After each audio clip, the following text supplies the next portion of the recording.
Hello, ഇന്ന് വിഷുത്തല ഇന്ന് സംക്രാന്തിയുടെ അന്ന് ഞാനും മോനും കൂടി അപ്പുറത്തെ വീട്ടിലേക്ക് പടക്കം പൊട്ടിക്കാൻ പോയിക്കുകയാണ്. പടക്കങ്ങളൊന്നും അധികമില്ല, ഒക്കെ ചെറിയ മക്കളാണ്.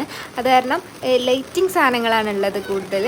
അപ്പോൾ അതൊക്കെ കണ്ട് ഇവന് ഭയങ്കര ഇഷ്ടം. നമ്മൾ വിചാരിച്ചില്ല ഇവന് ഇത്ര ഇഷ്ടം ഉണ്ടാവും കേട്ടോ. ഭയങ്കര കാണാനൊക്കെ ഭയങ്കര കൗതുകം. അതിങ്ങനെ കാണുമ്പോൾ ഇങ്ങനെ വായ തുറന്ന് ചിരിക്കുകയൊക്കെ ആയിരുന്നു. പിന്നെ കുറേ കുട്ടികളെ കൂടി ആകുമ്പോൾ ആ ഒരു രസം കൂടി ഉണ്ടാവുമല്ലോ. അപ്പോൾ അടിപൊളിയായിരുന്നു. ഞങ്ങൾ പടക്കമൊക്കെ പൊട്ടിക്കൽ കാണലും പിന്നെ പൂത്തിരിയൊക്കെ കത്തിക്കലും ഒക്കെ പിള്ളേരെല്ലാവരും കൂടി ആകുമ്പോൾ ആ ഒരു ഓളത്തിൽ എല്ലാവരും എൻജോയ് ചെയ്തിട്ടുണ്ടായിരുന്നു. അങ്ങനെതാ ഞങ്ങൾ രണ്ട് കയ്യിലും പൂത്തിരിയൊക്കെ മക്കൾ ചാടി കളിക്കുന്നുണ്ട് കേട്ടോ. ഇത് വീഡിയോയ്ക്ക് വേണ്ടി പോസ്റ്റ് ചെയ്തൊന്നല്ലേ, അവർ ചെയ്ത് ഞാൻ അവരറിയാതെ എടുത്തതന്നേ ഉള്ളൂ.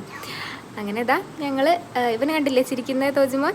അവന് ഭയങ്കര സന്തോഷമാണ് ഇങ്ങനെ ലൈറ്റൊക്കെ കാണുന്നതും പിന്നെ പിടിക്കുന്നതൊക്കെ ഒരു പേടിയുമില്ല. അങ്ങനെ അതൊക്കെ കഴിഞ്ഞ് അവരുടെ പടക്കമൊക്കെ കാലിയായപ്പോൾ ഞങ്ങൾ വീട്ടിൽ പോന്നു. അത്രയേ ഉള്ളൂ. വീഡിയോ ഇഷ്ടപ്പെട്ട ചാനൽ സബ്സ്ക്രൈബ്